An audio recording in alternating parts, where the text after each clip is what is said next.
Good evening, everyone. Welcome to We Culture. It's another Friday, and of course, we look forward to this every Friday evening where we come, we chat, we have fun, and of course, explore and discuss the things that help shape our lives over the years, and of course, going into the future.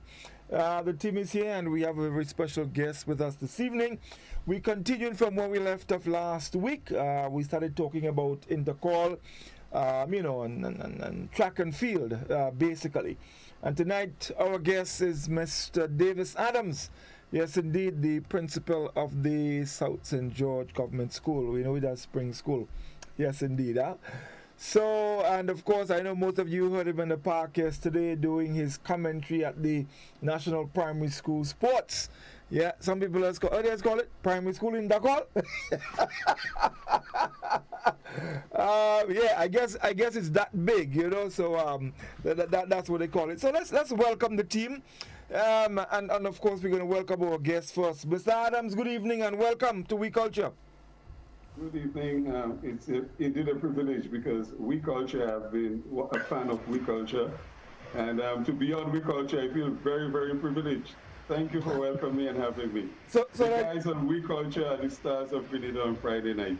So hold on. Well, you had us in mind for not calling you before then? Man, I'm very happy to have taken that call. All right. It is really good to have you. Always good to have you, on our programs.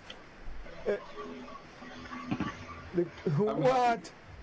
No, Davis, I forgot you. What the?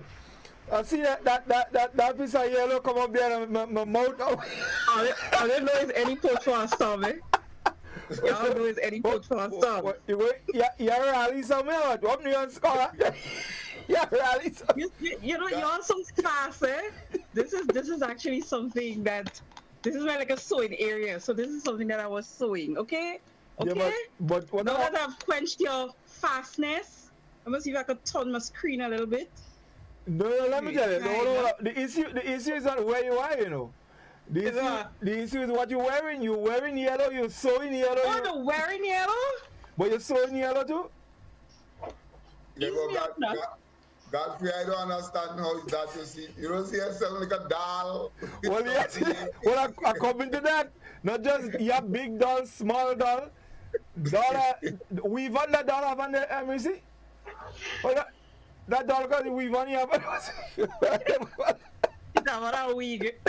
I never see.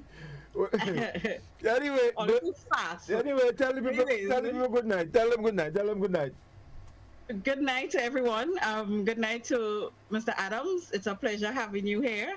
I've been watching you on Thursday, doing the commentary for the primary school games.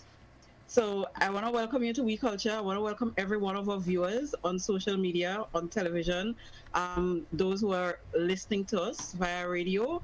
Welcome, and a special good night to Mrs. Glenda E. Mason Francis. She's supposed to be joining us a little later. So yeah, let's just get the show on the road.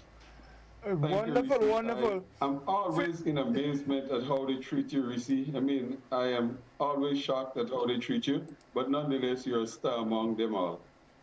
Listen. You have to allow ladies to just be ladies, okay? You can't help them. They're ladies and they behave like ladies, and you just allow them. That's all. But you know I can handle myself. Yes, I am aware of that. I realize that. Scholar, we had to leave Doc for last tonight, but we can find Doc getting real popular these days. Yeah, Doc in demand. You. We got to keep our suspension for We Culture. We Culture making him too popular. Right? All who have anything calling him. I see he didn't show up for an award. That too? Yeah, I get the people call me and complain. And so Scholar, we had to leave him for last. So come in. No, well, I'm all ears, waiting to hear what that Doc infringements. I mean, I didn't know Doc, you get an award again. Maybe we make Doc grateful. Maybe Doc when we feel he's somehow and that's some not factory. Remember, he got award sometime quite up in the push-up. So So you must be afraid again. Yeah. I figure. I want to say good night and good night to Mr. Adams. They say Mr. Adams, a real gas in the tank, you know, Mr. Adams, stop coolly. What was the one? I tell you what. They say Mr. Adams don't make a calm mind. Just go straight. He just go. But well done. Breath of fresh air yesterday, and I looked at the games in high definition, and I must say congrats to Richie Olivier and the team. They did a wonderful job really, and we saw all the replays and so on and so forth, and we're just waiting now for what they would come with for Intercall, because I don't hear they're having drone and they're having all kind of like a thing. You know sometimes when you're watching in Olympics and things, you see like a car running go down the road. Yeah, with cameras, they having that too. And so they having all this kind of thing and them for Intercall. Yeah, man. They're having like a vehicle running, go down with camera and running, come up with athletes and so on. So we're in for a good time. Well, definitely so. So, the man of the hour? I just want to say good. Well, good night to all my colleagues. I'm really glad to be the company of Mr. Adams. I think at one time we did some commentary together in one of them sport meets. I don't know if it was in Intercall or primary schools. I think it was in Intercall. So and actually yesterday you kept me tuned. So I must say commendation, strong commendation. You did an excellent job, bringing the commentary. You admit your little bias now and then, but I think in your actual commentary, you did what you had to do. So it is all of us, but you really did a good job, and you gave Jackie when it was due. So so I got a feedback. So Goddfrey, we are here again tonight, looking at Intercall and sports in general. So the team is here, so let we go. Let we take it on. Yeah, you will fit your address. So let we go one time. As you have the mic, let me go with the fit your address one time. Reece, I thought you were making something make sense tonight, Reece. Take over from the unmute. Unmute. You're muted. You're muted. You're muted.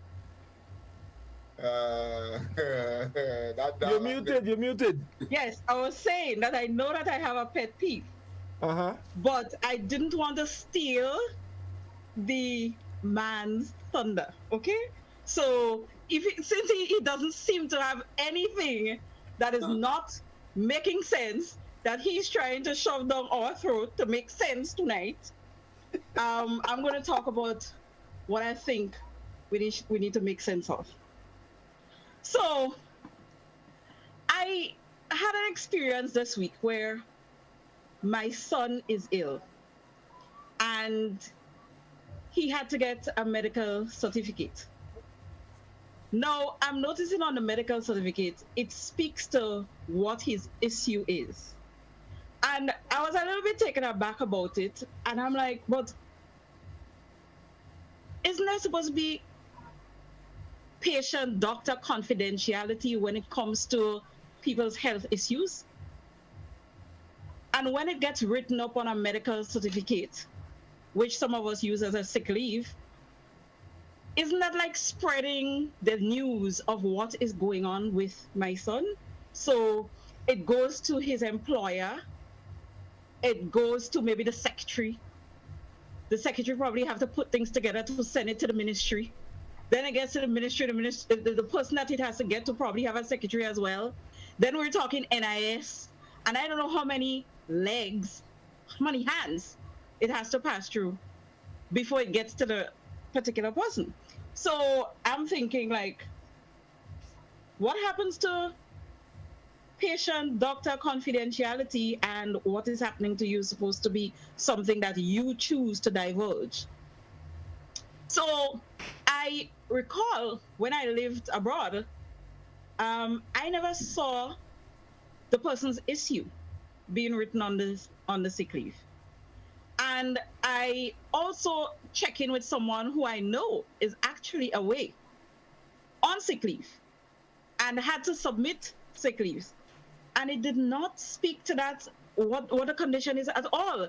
So I am wondering, why is it that in Grenada, in this day and age, we are still having these situations where, in other words, your business gets broadcast within a circle, and there's a risk of it reaching outside of the circle, which we know happens.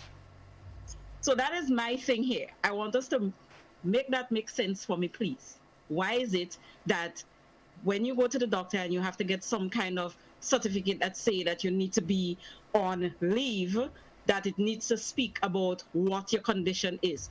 Isn't the doctor's word enough to say that you are not capable of coming to work or working at the office, or that there are restrictions to what is it that you need to do, as opposed to just broadcasting? What can the employer do with it? What can the employer do with Reece has diarrhea? Or what does it satisfy? We see, check the qualification of the doctor. Is that Check the person qualification of the doctor? I mean, is that person a real doctor? Because, I mean, from the time you... Yeah? No, the point I'm making, I mean, very early in your profession, that is part of your training, that patient-doctor confidentiality. So, I mean, I can understand how that could slip under the rug. The point I'm making... Doc, you don't get sick, Doc? No. Hold on, Reece. You put your thing outside there. Let people comment now. Watch more. And we have guests here because Adams, I suppose, does get a lot of these things. Adams, you doing anything, you know, you doing the ticker thing, you could speak to that, you know, because Adams does get a lot of this thing. And in actual fact, Reece is correct. That is standard in doctors' medical certificate for sick leave, stating what is actually the problem. This is correct. It's not a matter of no doctor young or doctor is a vet or some kind of thing. That is a standard practice. And Finley, if I was to chime in here, you are very correct. I've seen, hundreds of sick leave come to me for teachers. And of course, I thought it was normal that they state the condition in it because that's what it takes to grant them the sick leave. Only now that Reece is speaking about it, I realize, but I didn't think of it before, so Reece, have opened my eyes, but that's the truth. So is it in Grenada, as Reece said, there is a problem or there's an issue where the person's medical condition is made public to a greater extent by having to put it on the form, the request form, to get the sick leave. Is it really necessary? So I have something that I'm thinking about, and that is a tremendous observation. And I don't know where that one came from, whether it's left field, left of left field, I don't know where this one came from. But okay, that's interesting. So scholar, I happen to breed in my old age. And I'm trying to keep it on a down low. And I get sick and I'm feeling sick. And everybody gets to know. You know, and it's further exacerbated. Goddfrey, we don't go nothing now. We don't go number. No, they will tell us when we see them ready. It's further exacerbated by the fact that Grenada is small. Right? And so it's easy for news and things to spread around. This kind of little 2x2 place. The grapevine, we spoke about the grapevine the last time. The grapevine is powerful. So by the time you bring out sick leave saying you have some kind of thing, everybody know you have some kind of thing. And the truth is that there's no value in it if you really think about it carefully. The doctor's word, because a doctor is a professional and you should be taking the doctor's word that the person is medically unfit to work or whatever the case may be, because doctors take whatever oath they have to take. So that's it. But it also speaks to data protection, which was the big issue this week. When they tried to pass in this data protection act, because this is a patient's data that has to be protected. right? Data like financial data from banks and so on, those things are standard, and patient's history. I mean, quote and thing, others have to spam and thing to get patient's history, and yet easy to get, right? Even things between lawyer and clients and so on. Even telephone records. Right, these things like the police. Divulge and say, client tell me this and tell me that. And this is what the data protection thing that is to protect us, simple people, especially when you go into this digital age and so on, because you can't go in digital age without data protection. Because the most important and valuable thing in today's age is data. When you have data, who owns data is king. You could do what you want with data.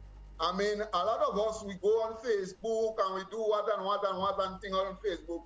And you have to wonder to yourself, well, how Facebook making money? Because Facebook is so, I mean, it's a lucrative thing. What is the data? They have your data.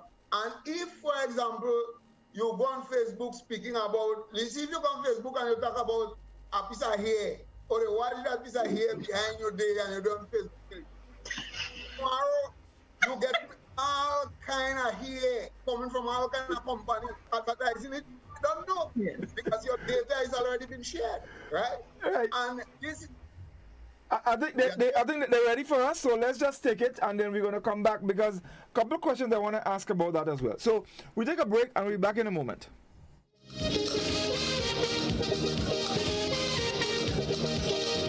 Raise it higher. Hello, Grenada. It's TGIF time again with the NLA. Thank goodness it's Friday. Every Friday in March, place 5 bets or more in a single ticket purchase on Cash 4, Pick 3 or Play Away. You automatically receive a quick pick inline ticket valued at $1. NLA is giving back more plays, more chances, more opportunities, and more prizes. Remember, when you play, you are supporting sports, culture, and nation building. Promotion ends March 31st. You must be 18 years and over to participate. Good evening, viewers and listeners. It's time for the National Lottery Authority's Daily Pick 3 Evening Draw for today, Friday, the 17th of March, 2023. I'm Lexam Fletcher, and I'll be a draw hostess for this evening. Joining me is Miss Makiba Bain. She's representing PKF Accountants and Business Advisors. Of course, Miss Bain is here to ensure the games for this evening are conducted in a fair and accountable manner, and the game balls have not been tampered with and are within industry standards. Here's a quick reminder, as always, with a Pick 3 game, you can bet as little as $1 on inline, mix, and pair tickets, and from $2 on backup tickets. Let's find out what the winning numbers will be for this evening. It pays to play. Good luck. And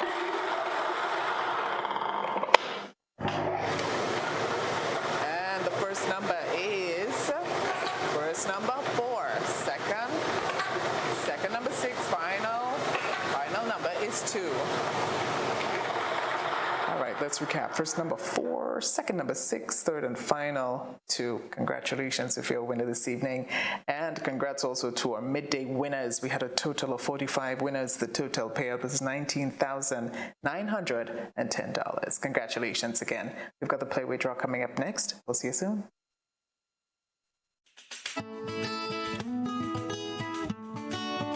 Do you know, when you play the games of the National Lotteries Authority, you are supporting sports, culture, and nation building in Grenada, Carriacou, and Petit-Martinique? Hi, I am Junior Murray, cricket coach, sports enthusiast, and a former West Indies cricketer. I endorse the games of the NLA 100%. For the past 40 years, the NLA has been funding many sporting activities, including competition for schools and clubs, and for athletes to participate in overseas tournaments such as the Carifta Games and regional cricket tournaments. Additionally, they made it possible for you, the public, to view local, regional, and international tournaments from the comfort of your homes. For those reasons, I play the game of the NLA. Even if I do not win, I know Grenada always wins. Yes, when you play all the games, the NLA in turn supports sports, culture, and nation-building activities throughout the Tri-Island state.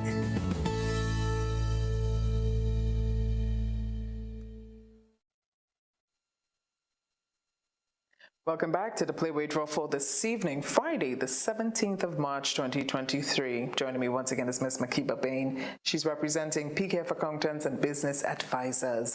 Here's a quick reminder with the Playway game. All you got to do is bet as little as $1 up to $10 or in increments on any number or dream symbol of your choice and get to win 24 times the amount you bet. That's $24 for every dollar spent. It's time to reveal tonight's winning Playway number. Value your dreams, win your way with Playway. Good luck. And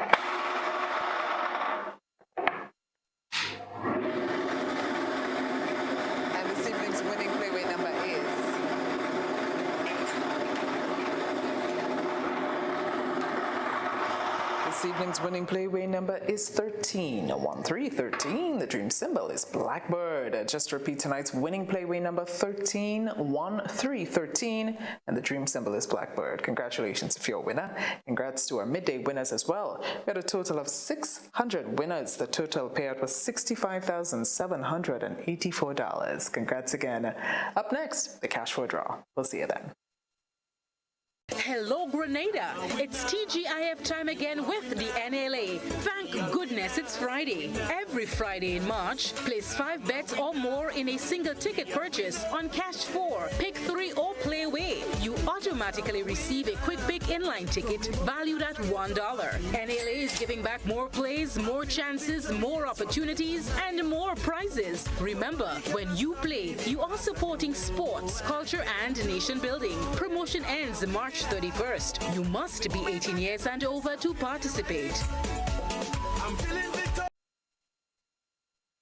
Evening and welcome back. It's time for the Daily Cash for a Draw for this evening, Friday, the 17th day in March, 2023. And of course, joining me once again, Ms. Makiba Bain. She's representing PKF Accountants and Business Advisors. Now, don't forget with the Cash for a game, you can bet as little as $1 on most of the bet types with the exception of backup, in which case you bet $2. All right? Hope you got your tickets. Let's find out what the winning numbers will be for this evening. It's more plays, bigger prices. Good luck.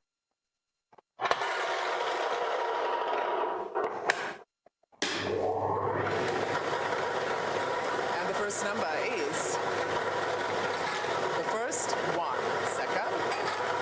second number 6, third number 3, final. Yes, final number 2. All right, it's time to recap. Double check your tickets. First number was 1, second number 6, third number up was 3, and the fourth and final was 2. Congratulations, of course, to all our winners for this evening. Congrats also to our winners from the midday draw as well. We had a total of 11 winners. The total payout was $7,250. Congratulations again. Hope you got your tickets for the lotto draw. We've got that coming up a little bit later on, and the estimated jackpot for this evening is $42,000. We'll see you then.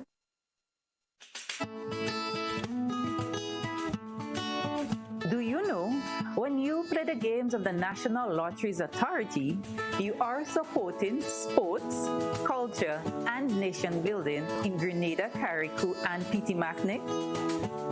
Hi, I am Junior Murray, cricket coach, sports enthusiast, and a former West Indies cricketer.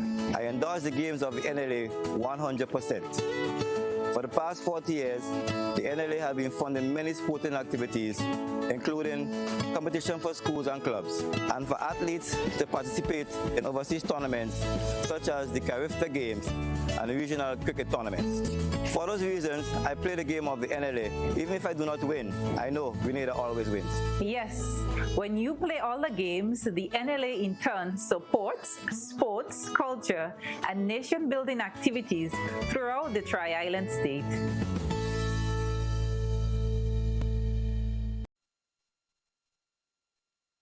Well, good evening and welcome back. It's time for the National Lottery Authority's Lotto Draw number 3485 for this evening, Friday, the 17th of March, 2023. The estimated jackpot for this evening is $42,000. Joining me once again, Ms. Makiba Bain. She's representing PKF Accountants and Business Advisors. Let's find out what the free ticket letter will be for this evening. If you got your tickets, good luck.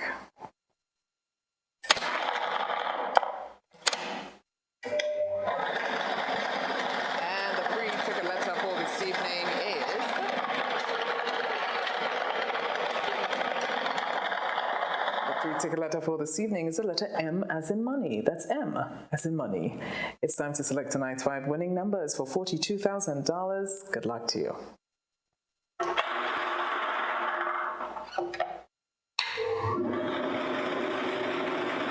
the first number is 29. Second number up, 19. Third number, 31. The fourth is 14. And the final number for this evening, 32. All right, let's recap. Double check your tickets. Free ticket letter was M as in money. That's M as in money. And the 5 winning numbers for $42,000. Let's recap. First number up was 29, 29, 29. The second, 19, 19, 19. Third, 31, 3, 1, 31. The fourth was 14. That's 1, 4, 14. And the final, 32. That's 3, 2, 32. Hey, this has been Lotto Play and Win a Lot. And guess what? If you have these numbers, you're a winner. Congratulations to you. Tomorrow's Saturday, of course, but don't forget, we'll be here. Get your tickets to continue to support sports, culture, and nation building. Have a good night. Hello, Grenada. It's TGIF time again with the NLA. Thank goodness it's Friday. Every Friday in March, place 5 bets or more in a single ticket purchase on Cash 4, Pick 3 or Play Away. You automatically receive a quick pick inline ticket valued at $1. NLA is giving back more plays, more chances, more opportunities, and more prizes. Remember, when you play, you are supporting sports, culture, and nation building. Promotion ends March 31st. You must be 18 years and over to participate. Hubbard's is once again innovating the way you shop with its new online store, providing 24-hour shopping convenience. You can shop now for appliances, hardware, houseware, building material, and more. Free delivery island-wide. Start shopping now at hubbardshardware.gd. Safe, convenient, reliable.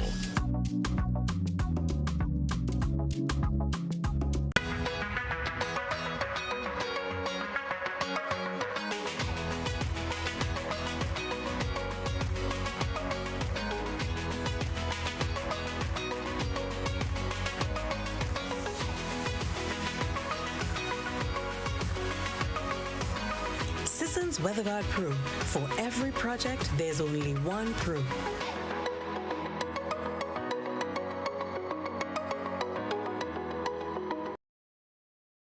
Raise it high up the ladder. Let we set it on fire. Higher, give it a fire. A little more calypso. Forget the funk and the disco.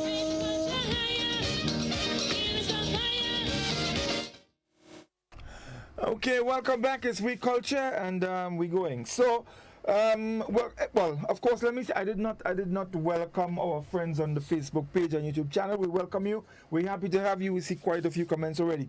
But before we move on to the subject at hand, that is if this one will take over, because the way you go in there, you're looking as if there's a program in itself. But I wanted to comment because that's the issue of the sick leave, Reece. That's a very, very important issue. But I think on the sick leave form, there is a section which asks for the nature of illness. And I think this is where the little issues come, because it doesn't ask for a diagnosis. It asks for the nature of the illness. Because I think the employer needs some sort of, at least maybe justification or let's say surety then that you're sick. In fact, I just spoke to a medical practitioner.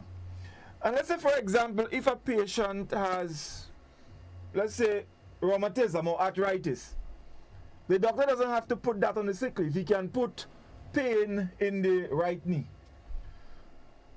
So it's a sort of, how should I put it, a kind of ticklish thing. But what they're saying is that if you kind of go and outline, that is not proper.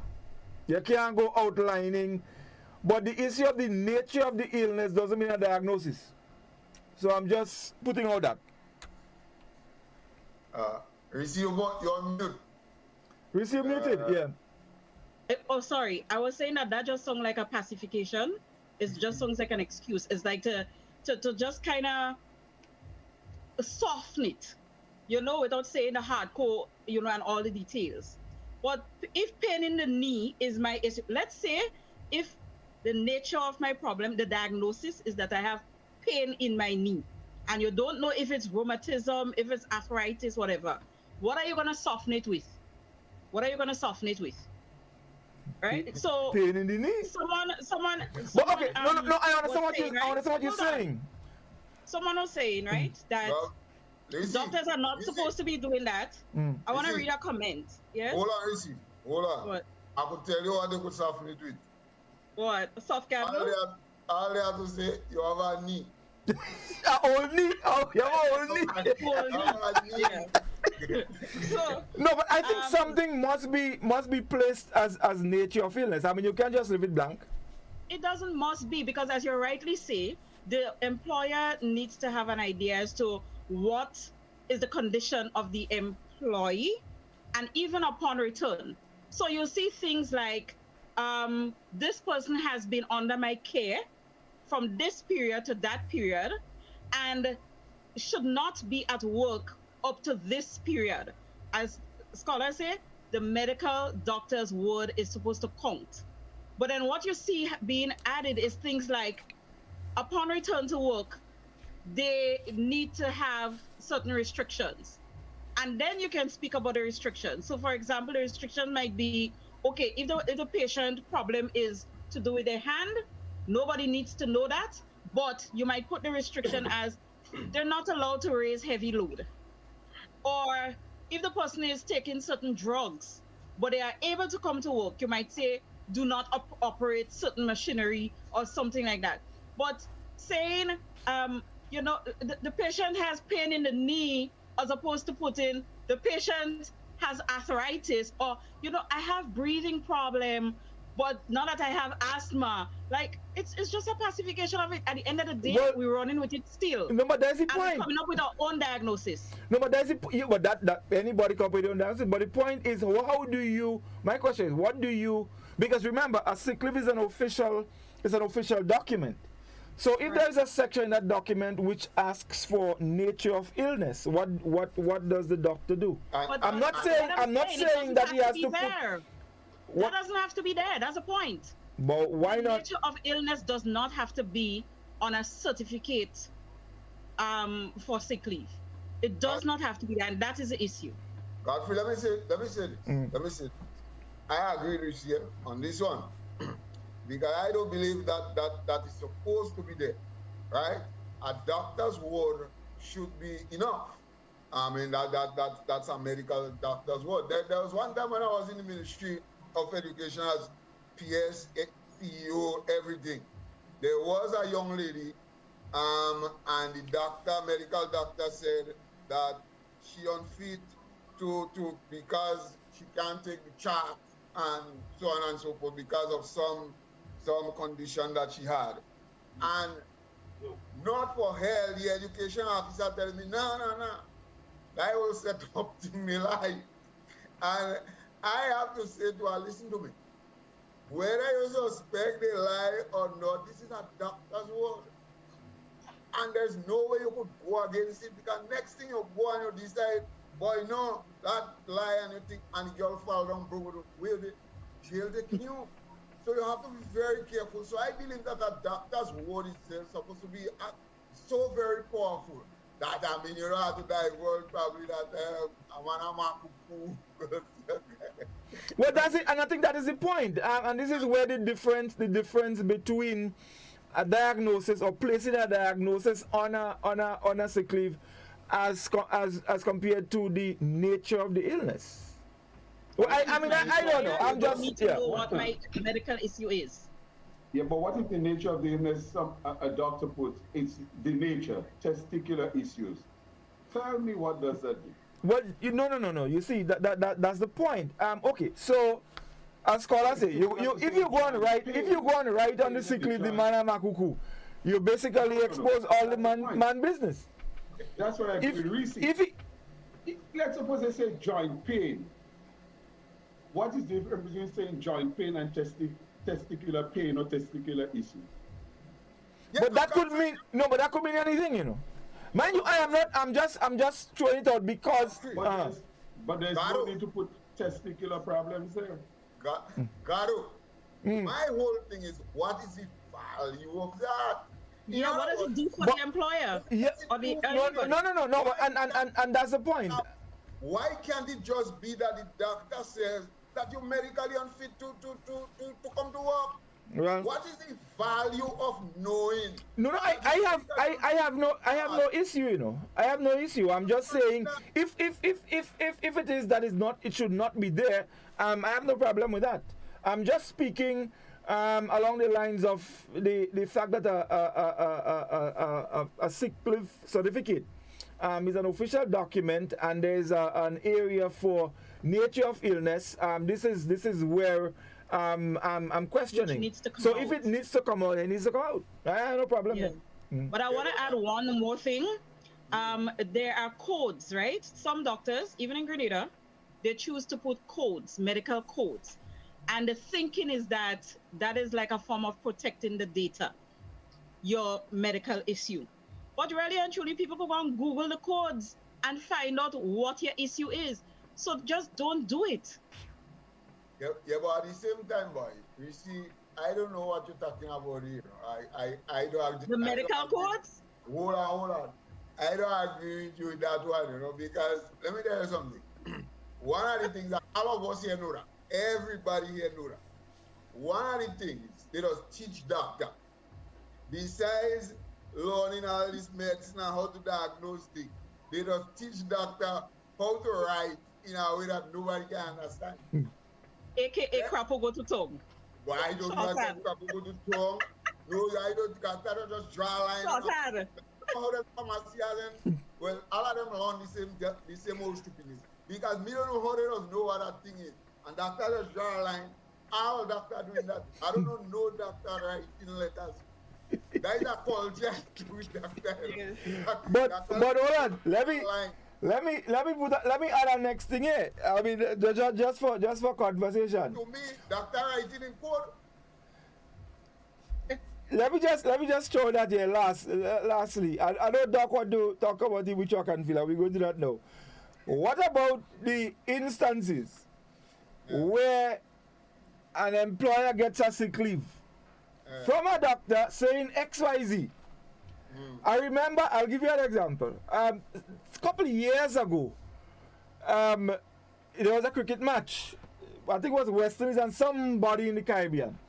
And Michael Holding was doing the broadcast. It had to do with an employee who sent in a sick leave. And the person there said they're watching ball. Right. How do you, I mean, where does that fitting into this discussion? Where some people bring in a sick leave and in fact they ain't sick. You see them lying all over the place. well, you're talking and that happens. And they say they make somebody go because they get sick leave and they was in Kubugin. Well, it happens. It happens. But but Goddfrey, that does not have anything to do with patient. No, I'm just confidentiality. Well, not because somebody choose to abuse the system, doctor and patient. That has nothing to do with that. But how there are ways of dealing with people after the fact, after this has been witnessed. Anyway, Goddfrey, let me swing the conversation now. Take that and swing it for that. So while we're speaking about that and all this confidentiality thing and doctor thing at sick leave and so on, you know, and I guess by Adams will know it well. Those of us who are in the teaching profession and so on would know it well, that you have incidences, for example, and we're speaking sports and so on, sports season and all these things, where parents and stuff will go to doctor. And the truth about doctor is that doctor can write on the paper what you don't tell them. So if you decide to tell the doctor your shoulder hurting you. The doctor can feel your pain for you. The doctor can only go with the fact that your shoulder hurting you. That's how you think. And if you decide you can't raise your hand, the doctor has to believe it. You can't raise your hand, you know. It's like they say at a time, and that is out of the way. That conversation, but at a time, they say, a man go by the doctor and he tell the doctor, boy, we know in a school, fall on his hand and on his shoulder. And from since that time, he can't raise the shoulder. So the doctor for himself tell himself, boy, that man lie, you know, that man just want that money. So here how you hold the man, he ask the man, so since it don't fall on your hand, how you can raise your hand? He say, I can't raise it. So the doctor asked him, so before that door fall on your hand, how you could raise your hand? The man said, doctor, before the door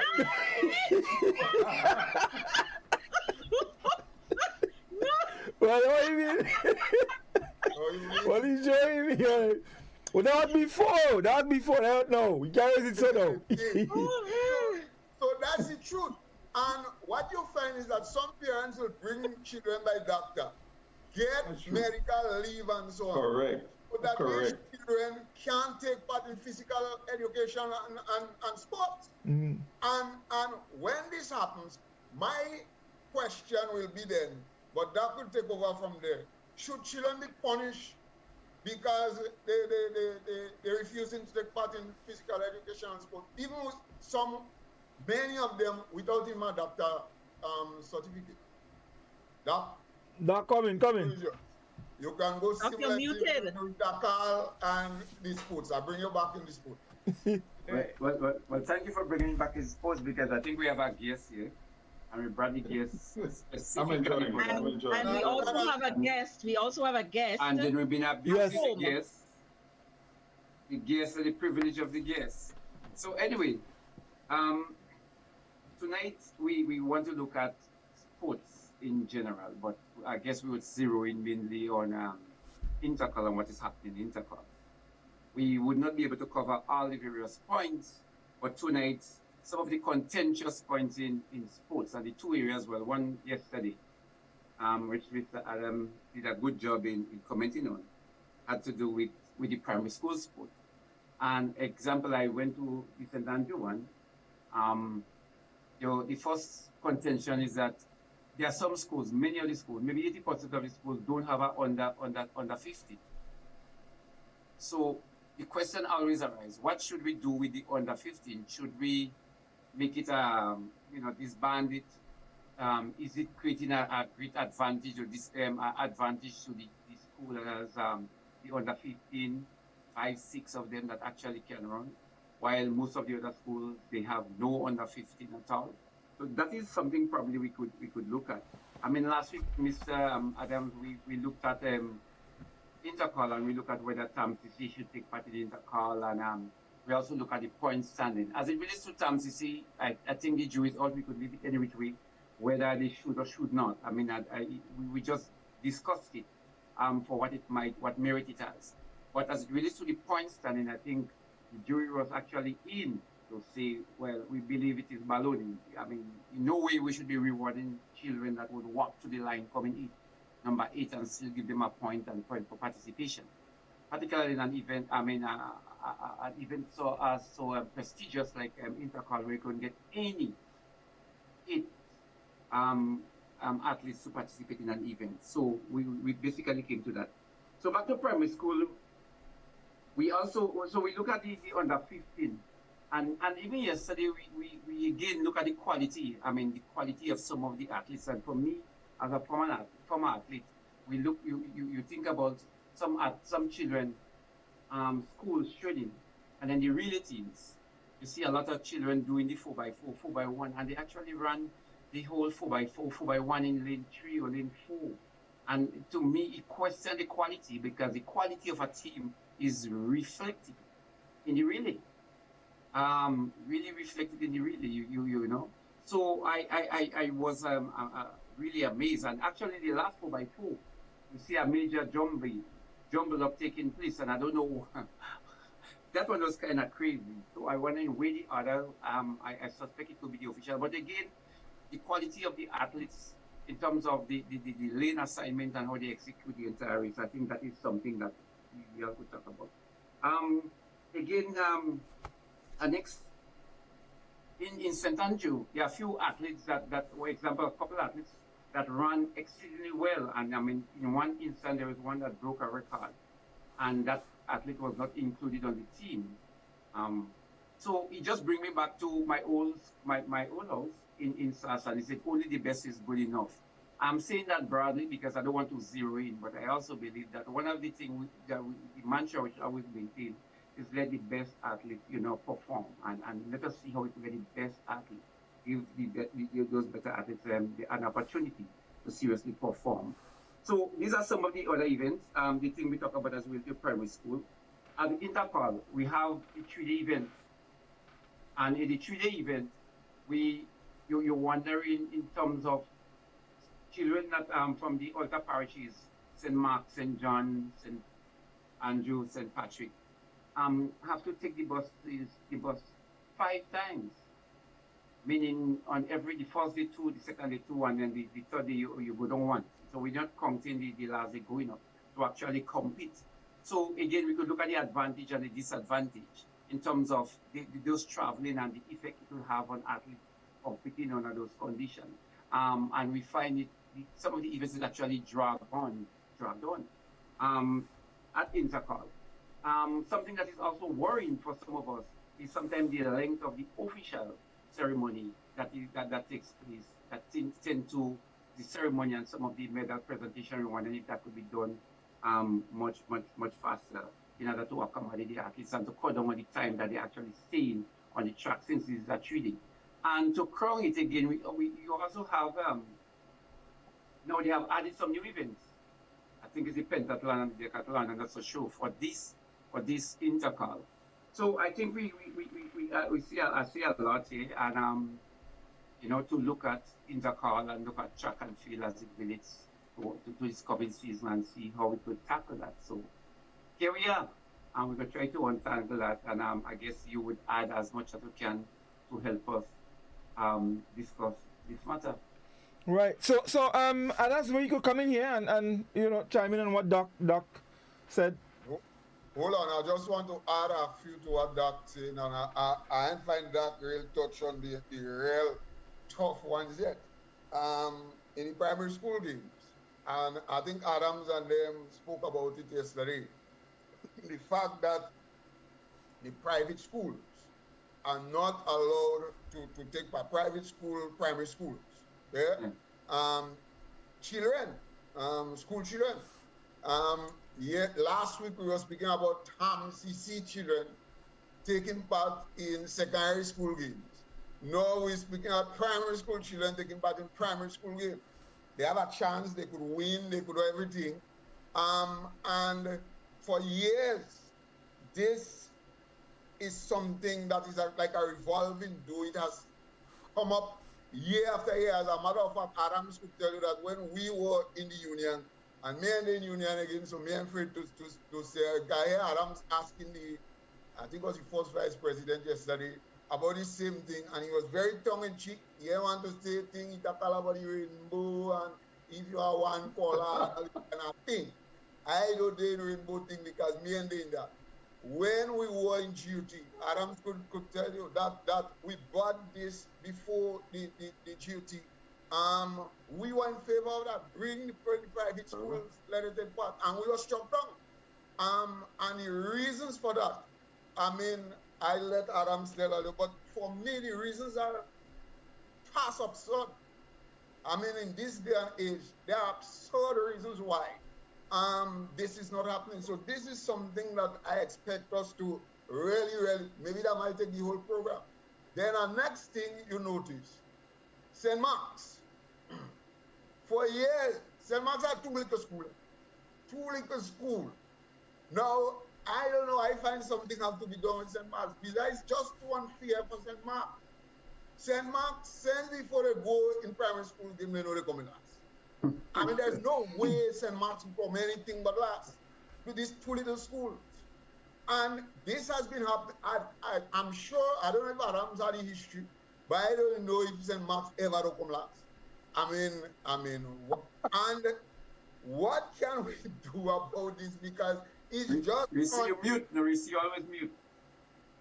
It's just unclear to post St. Mark's. And I taught in St. Mark's for a time, so I know what I'm talking about. It's a sinking feeling to always going down in the park, knowing that you ain't going down for nothing. And some people will say, oh, well, you compete, and the competition, everybody is winner. And so that is thing people don't just say to make you feel good. Everybody not winner.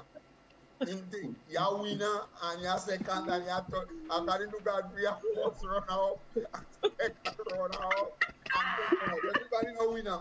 I don't hate when a man saying everybody is winner, everybody not winner. And St. Mark's, because here we have it, and I guess this is a cultural thing. I don't know how it's so, I don't know why it's so. There is a school that in St. David's that takes part, as a matter of fact, they won the championship in St. David's sports this year. That is Crowshoe. But Crowshoe isn't it? Crowshoe they have at St. Andrews.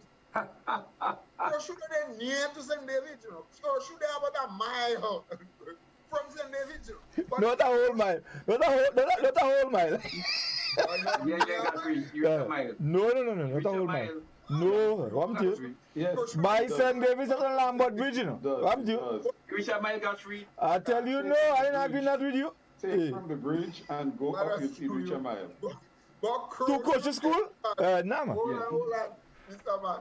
Crowshoe take part for St. David's. And listen, Samaritan School.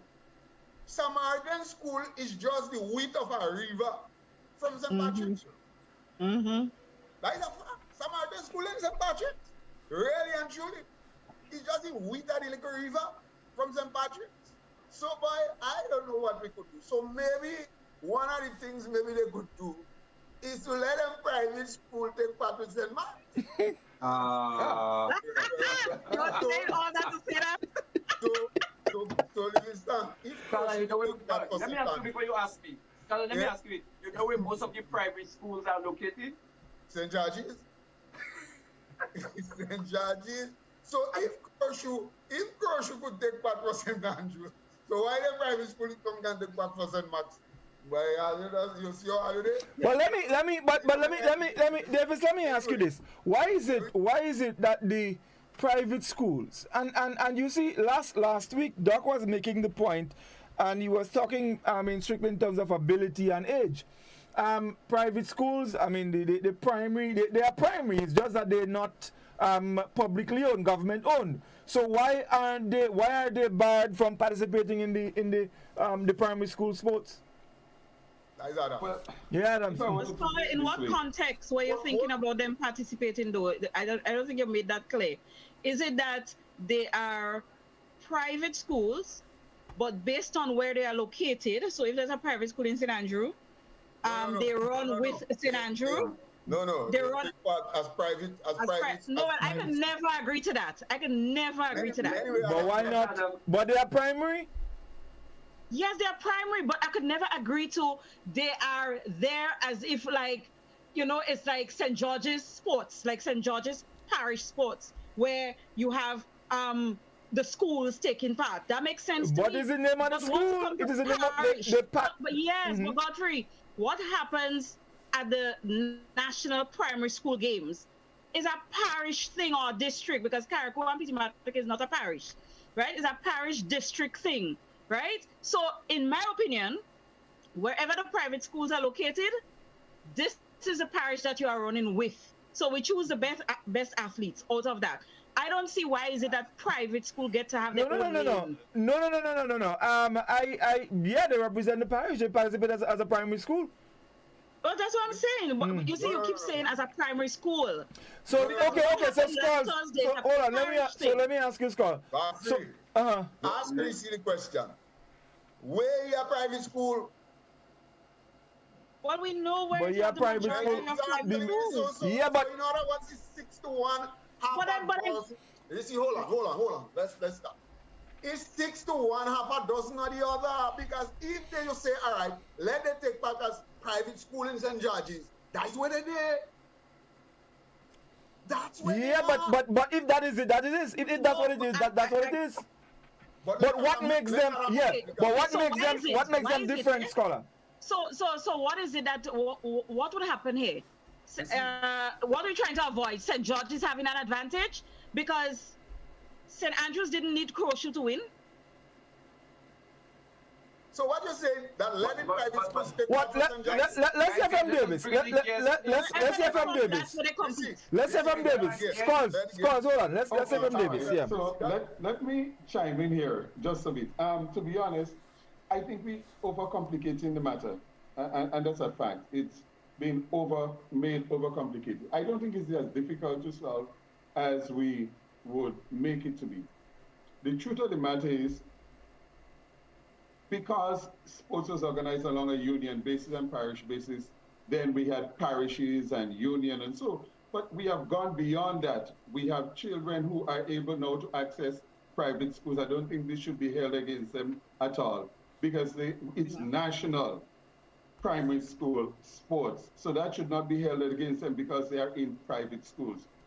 Trying to find, okay, because they're in this parish or that parish or so, to me, again, that's making it complicated. The fact of the matter is, they come to take part in sports, there's hits, there's everything. They take part as private schools. It's not that you're giving them a lane, they have to earn it. So to me, you're preaching to the converted. They should be allowed to take part, that's a fact. All of the stakeholders need to get together and come up with some parameters.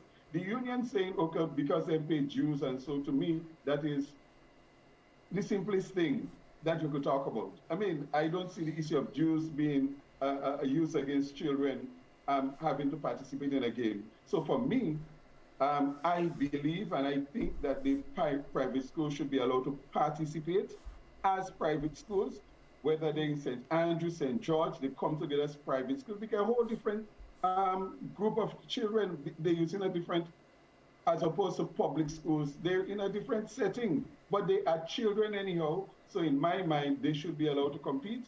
The stakeholders come together and say, let's form up the arrangement for their participation. And I don't think that should take longer than next year. They should be allowed to participate. So for me, there's no issue. We tried to get it to happen before, and it should not be, oh, they should be within a parish. Let the private schools come together and do their hits and come and take part in national and primary school hits and take part. If they qualify, they qualify. If they qualify, they just qualify. Right. So they would participate as a parish? No. Private school? No. They participate as private school. Well, yeah. For the sports, they're going to be a parish, because if it's a parish sports, then for that particular event, Doc, come on, you don't agree with me. No. It was organized as parishes in the past, but even now the sports isn't even called GUT sports. It's called Co-op Bank National Primary School Sports, not parish sports. Okay, again. well, great. It's Then fine. Yeah. So then if that's the case, then there's nothing preventing them from participating as a body. Does the name change the concept? Does the name change the concept? Last week we were talking about intercollegiate as opposed to secondary school games. So and I kind of know how these things work, Really and truly, if it's a GUT event, right, and Co-op Bank is a sponsor, really and truly how it should be, and I'm saying if, it should be the GUT Co-op Bank, whatever. But it seems like GUT has been dropped out of this and it's just the Co-op Bank. So what happens next year if Co-op Bank is not there, like in the next 5 years? It would be somebody else's sport. The organizer is always supposed to be part of that name. I'm just saying. Organizer is supposed to be first. And I agree with that part. Yes. I agree with that. But it is national primary school sports, not national parish sports. Okay. But Adam, Goddfrey, just a question to Mr. Adam. What would be wrong? I mean, I know St. George would have a major advantage because they participate as a parish. I mean, I'm talking about the private schools. But I mean, I don't see anything wrong with them. Why should it be? Because I'm looking at the logistics. You have 5 different private schools, and they have to compete as a private schools. Can you imagine the logistics? Who would be in charge of bringing all the various schools together to participate as a private school and bringing them together from the various areas? So why they can just be incorporated? compete in the St. George thing, and they choose the best athlete to represent the parish. Adams, And if you have, hold on. And if you have more private schools in St. Andrew or are they developing other places? Adams, let me answer that, please. No, Doc, I think Adams is correct. We are complicating the thing more than it should be complicated. Now, here's why. Now, just as how St. Mark's and St. Andrews and St. George's have their games to pick out the team and to pick out the best in St. George's, private schools have a game. They actually do have a game. They have the private school games? Of course. Private schools have a game. So they could actually pick out the private school team to go in the thing. But here is what also. Putting the private schools as the private schools are not as St. George's and whatnot. Here is what this will do. This will blood and expose more children. We can't disagree with that. Because in every parish, and this is one thing that I've always do like about primary school sports. Primary school sports, I believe, should be over 2 days. Right now, it's not over 2 days. Right now, it's... Huh? They are saying it is 2 days. It's not 2 days. It's 1 day and 1 day. It's not over 2 days. 1 day heats and 1 day they run it. What I would like to see is for it to happen over 2 days, where for 1 day, just as how you used to have intercal, you have heat, because here is what is going to happen. Every parish is supposed to pick out the best. Yeah. But you know, it may be that one parish have 3 children that is the best in the whole Grenada. Yeah. But that other 2 never gets to run. Some children never get to run in primary school except for heat. And then suddenly they go in secondary school and you don't know where these children and them come out, you know. But I agree with you. So you expose more children. Now, secondly, in the parish schools, in the primary school game, 7 lanes are used because you have 7 districts. You have it proper. You have an 8 lane. No. So if you allow the private schools to compete as private schools, then you have a full complement. And thirdly, as I said, you expose more children because So a follow-up question, Scholar. If you have a private school now in St. John and one of them developing St. Mark, so when you have private school sports, those private schools go down to participate. Yeah, and they take part, yeah. That's what they do. And just to back up Scholar on that matter, Doc, at my school, we used to have it, each house has 2 athletes. That was for quite a number of years, and it used to bring in a lot of excitement.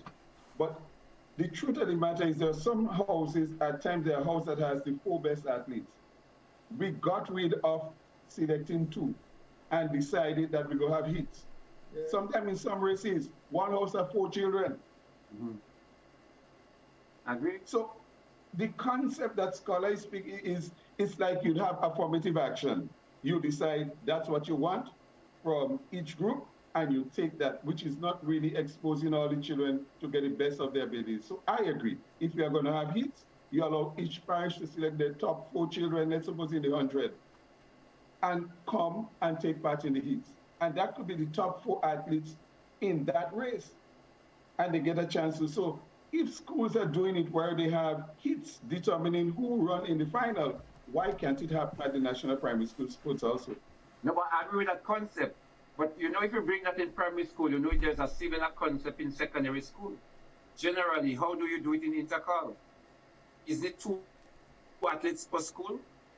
Yeah. No, has that changed? Yeah, 2. Right. No, so I mean, if you want to expose, the point I'm making, I agree with let the time decide, because you definitely might be keeping down your better athletes. And not only that, I mean, I suppose Scholar on that point, my question was, as it relates to the primary school, because, you know, having primary schools from all sides of the parish coming in, but I also believe it makes sense having a 2-day event and exposing all the athletes. So a school might have 3 and 4, and so be it, you have the better athletes.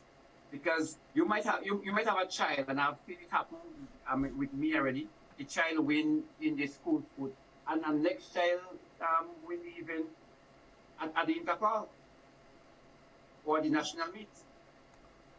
So I don't agree for the private school to take part with St. Mark's. No. My question, my preference would have been in terms of the logistics. No. My why? preference for, I like that.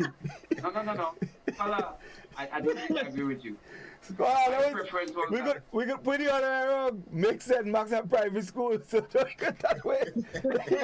just make sense. Yeah, let me make sense. But listen, we expect a call from Mrs.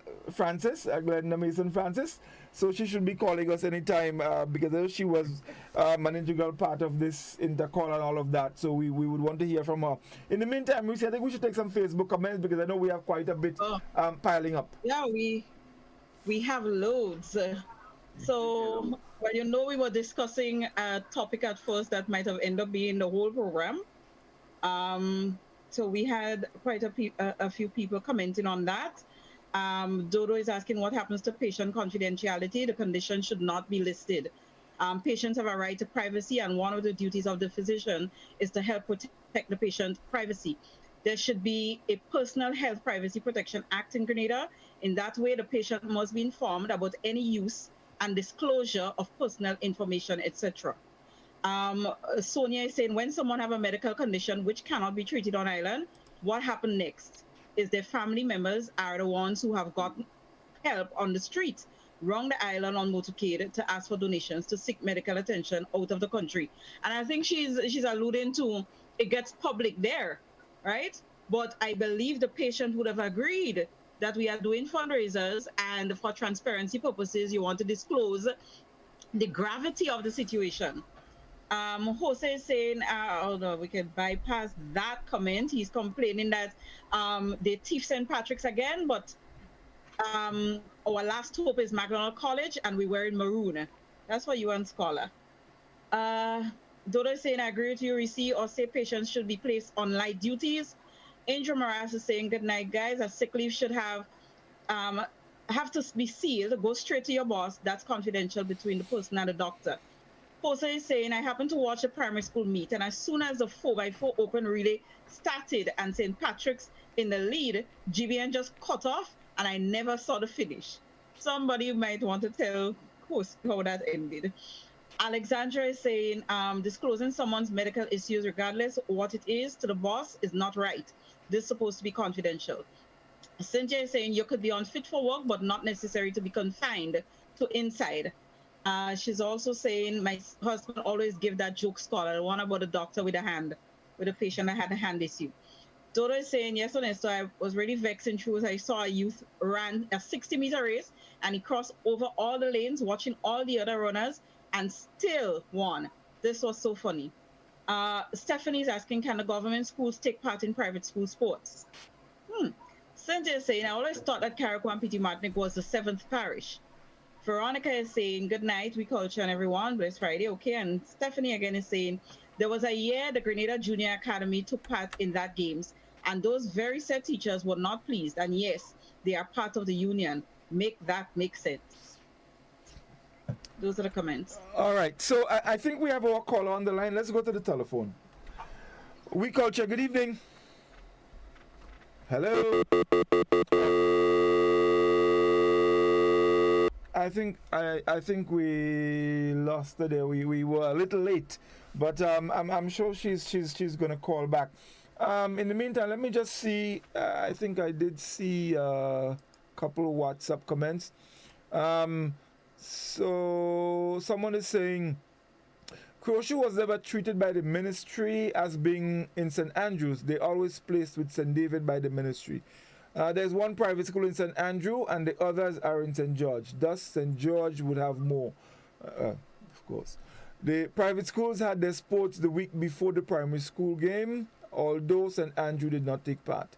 And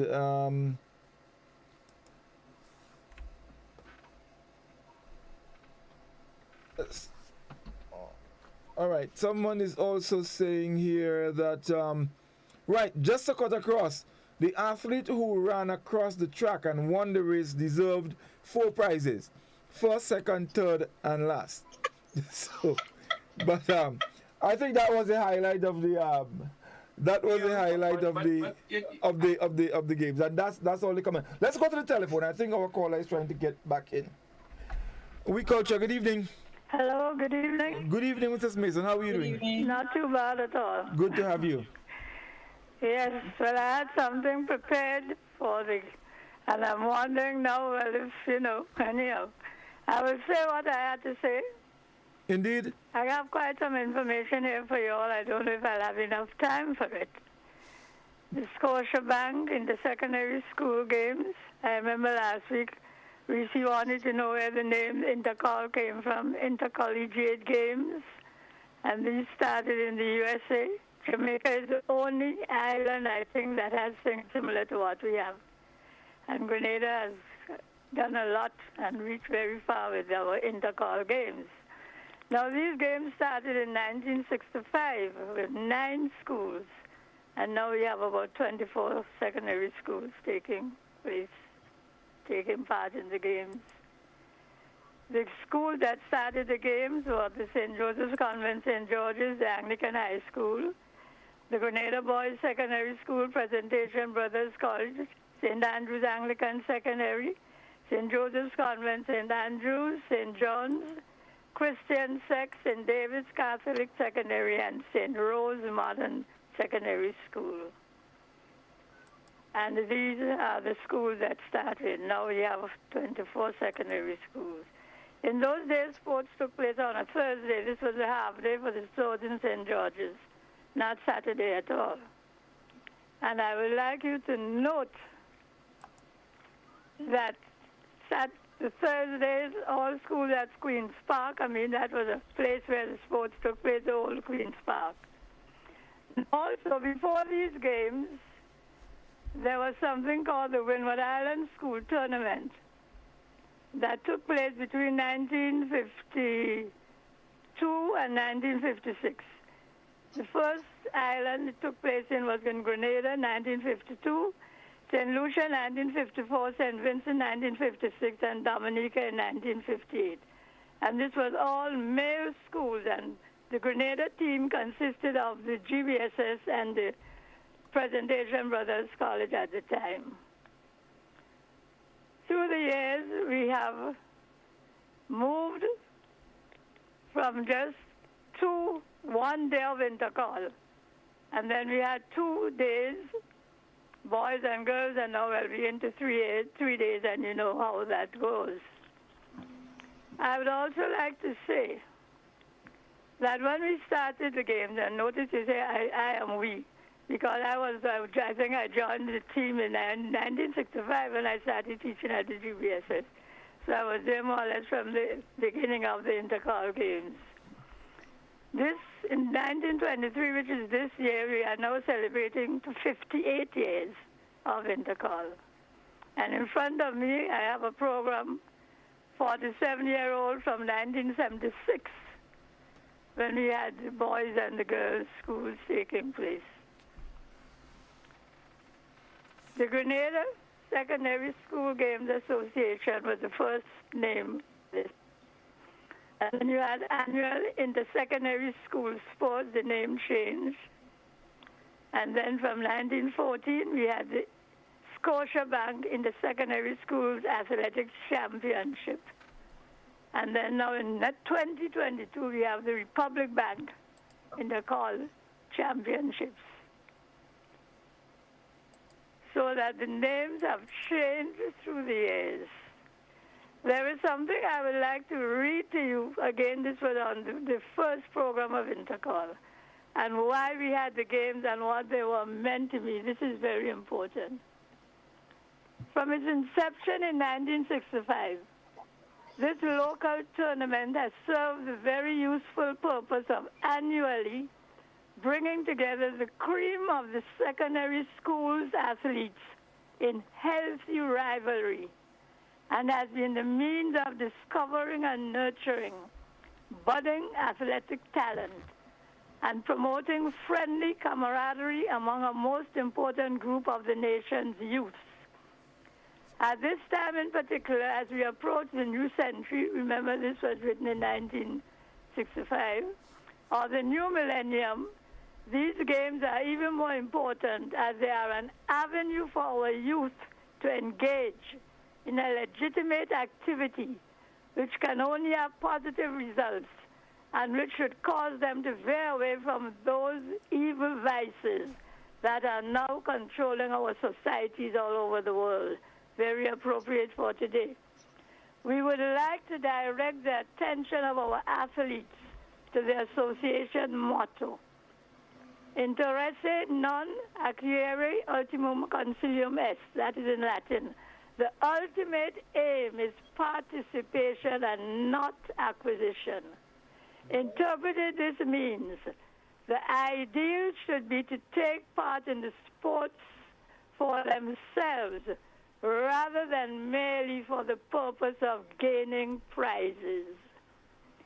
These games, if undertaken in the right spirit, can do much to cultivate in our young minds the sorely needed virtues of trustworthiness, loyalty, cooperativeness, fair play, and most importantly, the grace of mind, which enables the vanquished to honor the victor, and the generosity of spirit, which impels the victor to appreciate the merits of his defeated rivals. And this is what the games are supposed to be for. Okay, wonderful indeed. I'd like to just stop there if anybody has any questions. There's something more to say, but I don't, So, Goddfrey, you on Livingston didn't do that. If we didn't do what? Yes, are there any questions? I would like to pause for a few minutes. Ms. Mason, hold on. Yeah, no, she's asking if anybody has any question that they would like to ask. Yeah. No question. Yes, a question asking you and Goddfrey if I didn't do that. I didn't know that allows not to win. We getting our feedback. Yeah. Let me tell you something. You see all these flowered words on them? I don't believe that. Once you bring man, you tell man compete, man to win. That is how the thing goes. Because Goddfrey on Livingston, I'll sure I read that before I go on. But Scholar, I have a question for Ms. Mason though. Scholar, I still think that one of the more elitist and character building sport is track and field. I mean, the stress of having good character, of having a clean fun. So what Ms. Mason says is not flowery words, just by the way. It is clean really fun? You are the man who go and take out the steroids and thing there to pop up them. They try to prevent that. They try to make it something as clean as possible. It doesn't mean that some people wouldn't get away with it. But let me tell you, Doc, no, in all honesty, the most issues you hear as it relates to the steroid things in track and field. I mean, you'll say it in football too, but track and field is the main. You think anybody just study the NBA and football with steroids? They don't study them. Yeah, that's serious thing. Do you have a question for Ms. Mason? Yeah, go Reece. Yes, Reece, go ahead. Mm-hmm. Okay, so Ms. Mason Francis, my question to you is, what are your views on what we discussed last week about TAMCC students taking part in the secondary school games? And what also is your view on the private school being part of the primary school games? So last week's discussion and this week, what's your views on that? Well, we had so many discussions already on TAMCC and the secondary school games.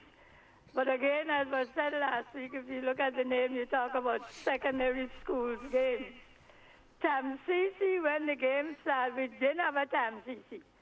All secondary schools had a Form 6. And so there was not a problem then, because the Form 6 students were part of the school system, and they were the seniors in those days.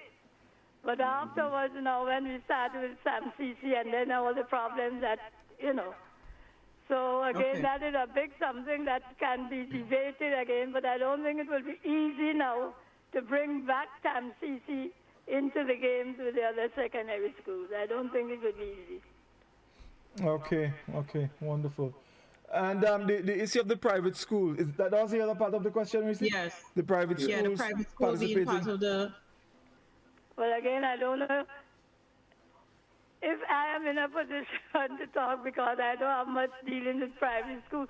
But okay, what I would say, all right, you have private schools, they have their own sports, I think, and then you have the other schools. But unless you have now all the private schools combined and enter a team together, and then they take part in the others, but that is something that will have to be decided with the schools, the primary schools association, and the private schools. I cannot really say what should happen with that. It has to be discussed and decided among them. Okay. Now, I want to make a point, Godfrey, on that, on what Sister Mason has said. With all due respect, she's one of those I looked up to. But if you understand what Miss Francis said, when Intercol started, or the collegiate games, or secondary school games, there was not a TAM-CC or IFE to begin with. And so the same ages, yes, so it's the same ages that you formed in IFE, you were formed in sixth form. What I think has happened is that things evolve, but we did not evolve with it.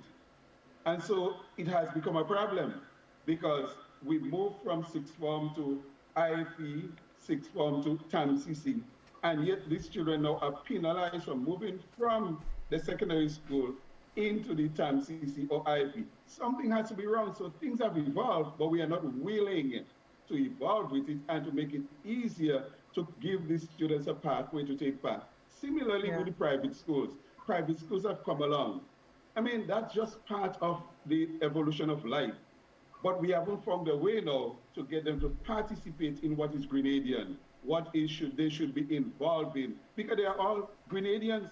The government, a government ago said school books should be given to the private schools because they're Grenadian children. But we are still saying that private schools should not take part in the sports. Come on, let's get together and sort this out easily. Yeah, but Davis, I don't understand. Private school children, the parents have money, so they go afford to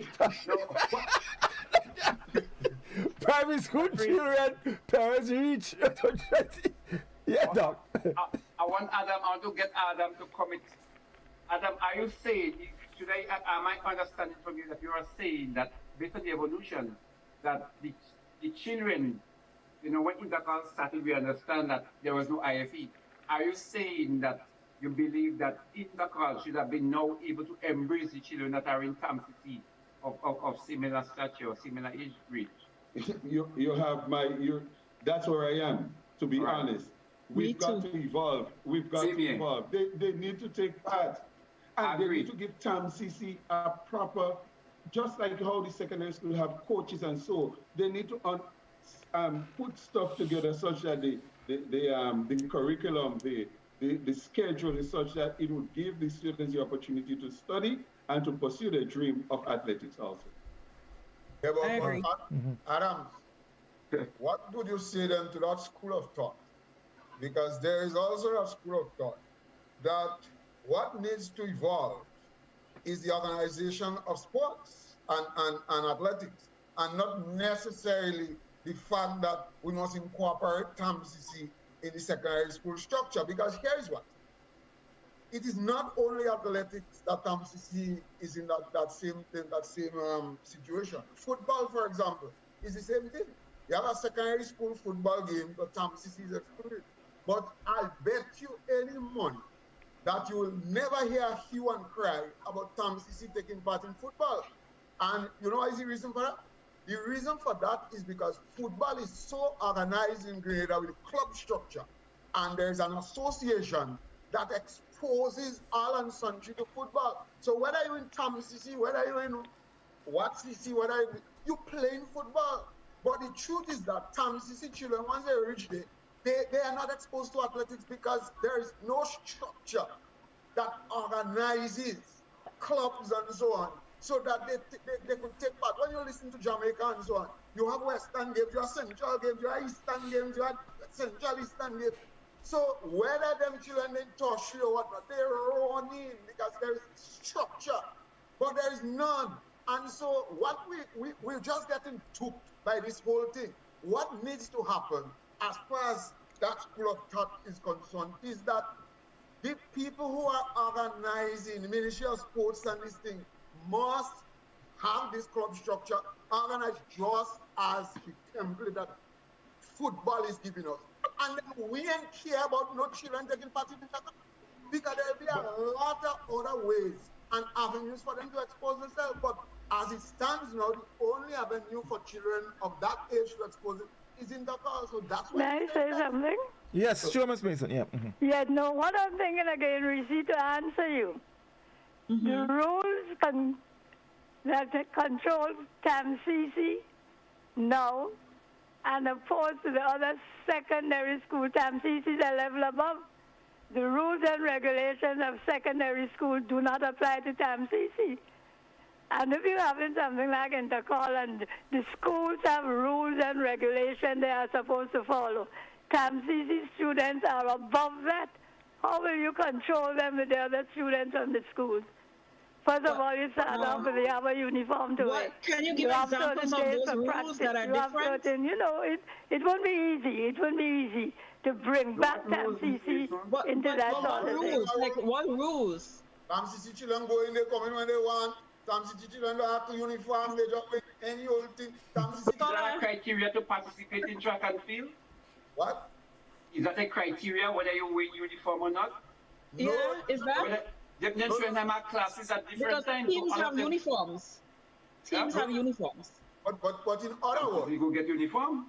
But in other words, uniform. Livingston, you make me call you uniform, you know. I was out. In other words, Livingston, the rules that govern secondary school TAMCC are much more eased. Yeah? So it's very hard to hold a TAMCC child in as how you will do with, let's say, a secondary school child. But what does that have to do with the games? I'm just not getting what it has to do with the games. Are you aware, Scholar, are you aware that a lot of students stay back in secondary school for second and third year rather than go to TAMCC because they don't believe if they go to TAMCC they would have any chance to continue on the track and field? Yes, God, Livingston, I'm aware, and that's why I told you.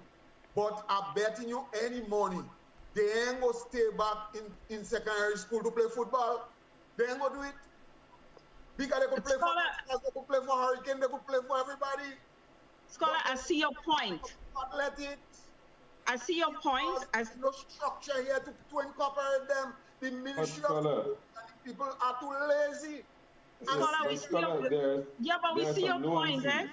Lazy. We see your point when it comes to the football and everything that you have described. But what we are dealing with here is the current situation of track and field. And as Ms. Mason really put it into perspective, really and truly, the children who stay back in secondary school for 2 more years is like they're doing Form 6 and Form 7, which is like going to TAMCC, right? So I think she would have just qualified. Why is it that it's okay to have these would have been Form 6s partake? And as Mr. Adams said, it is us that didn't evolve. So while we don't have the ideal situation as it exists with football, we can't let the children go down by the side of the road. And if you noticed last week, my focus was on participation for the children, being able to compete. That was the focal thing. It wasn't about who win and who didn't win.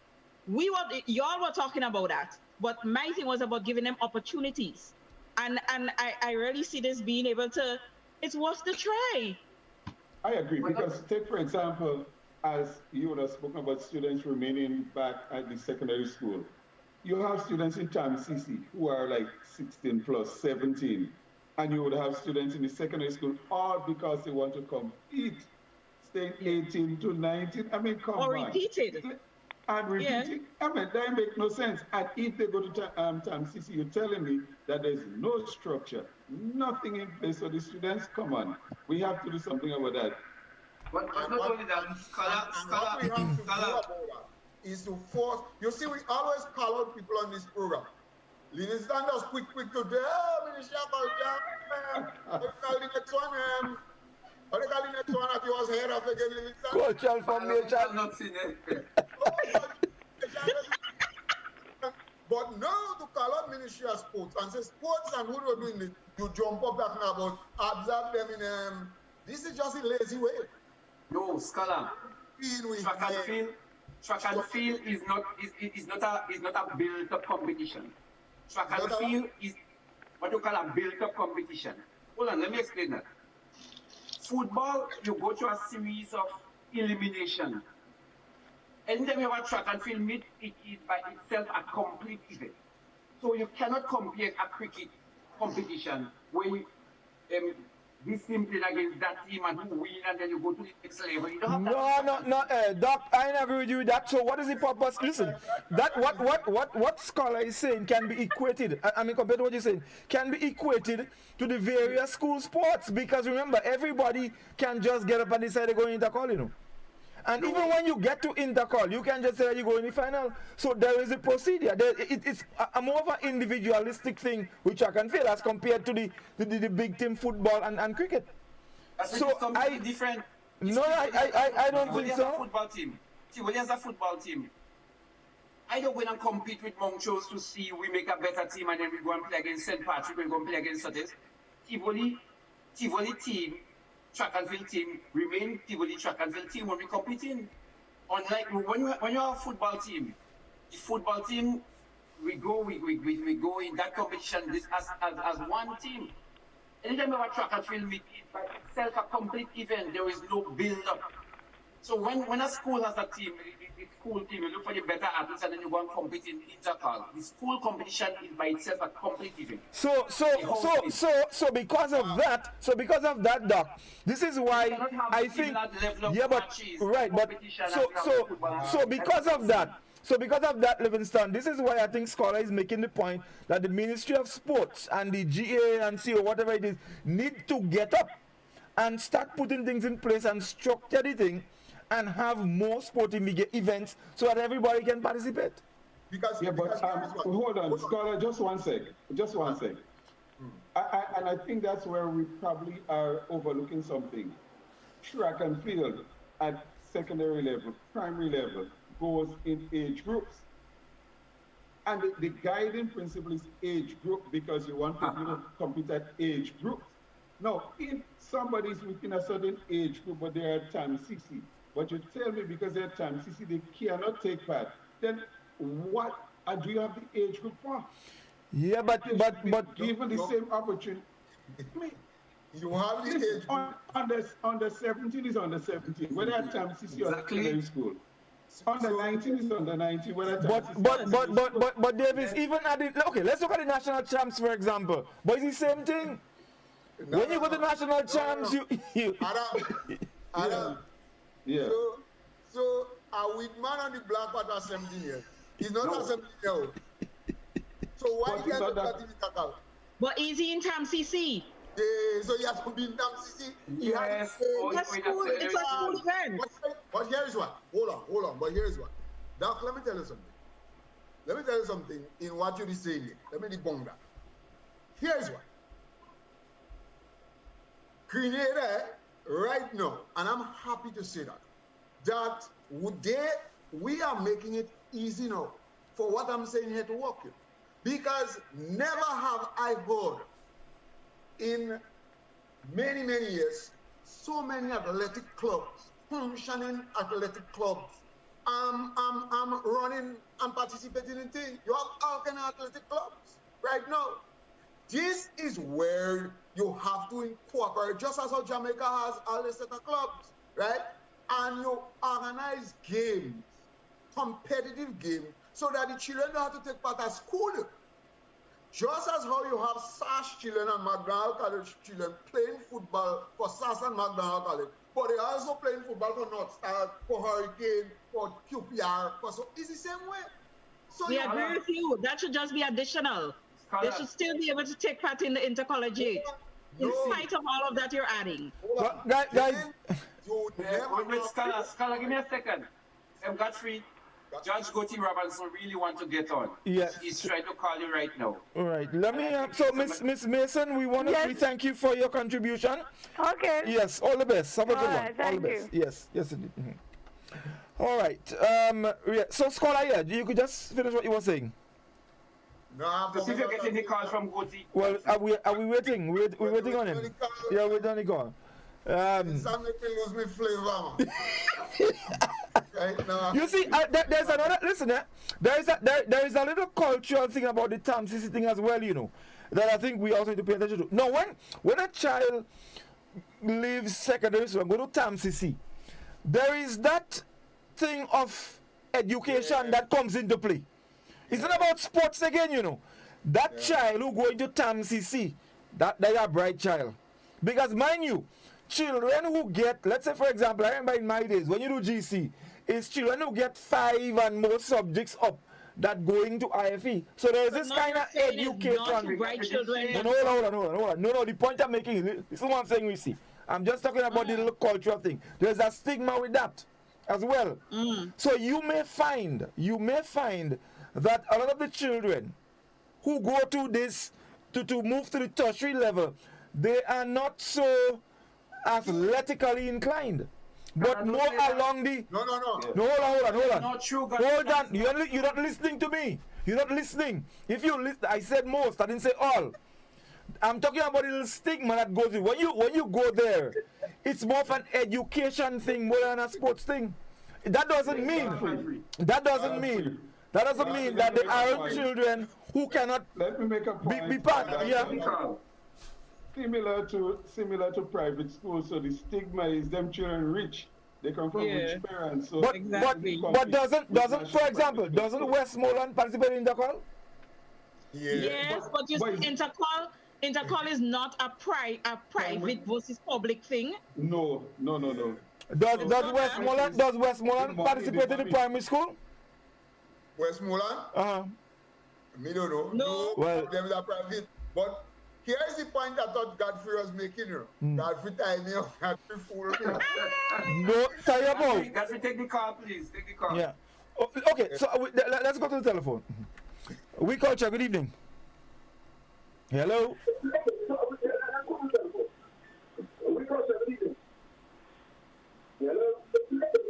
Hello. Yeah, you need to turn the volume of your radio or your TV down. Hello.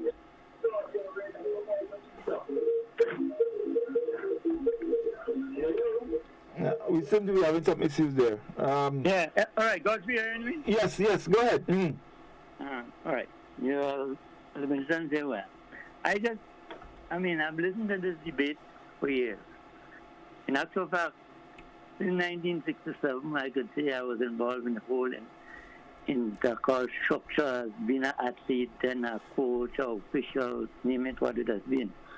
When the initial TAMCC issue came up, it was quite a few years back.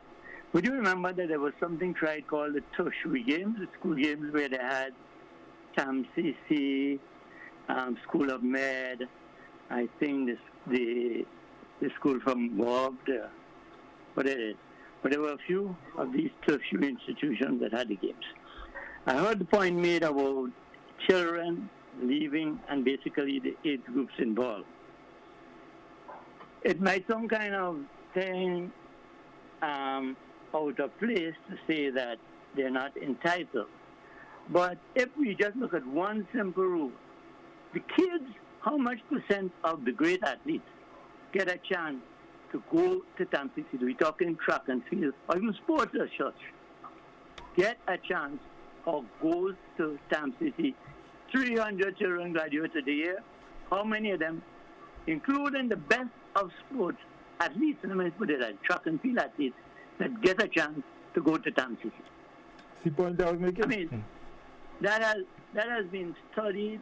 It has been looked at. The idea in recent times of trying to involve and using the argument of, well, they should get a chance to compete. I think Ms. Mason Franklin and Scholar really, if there's anything else for it to be said, The most I can say is that you have institutions.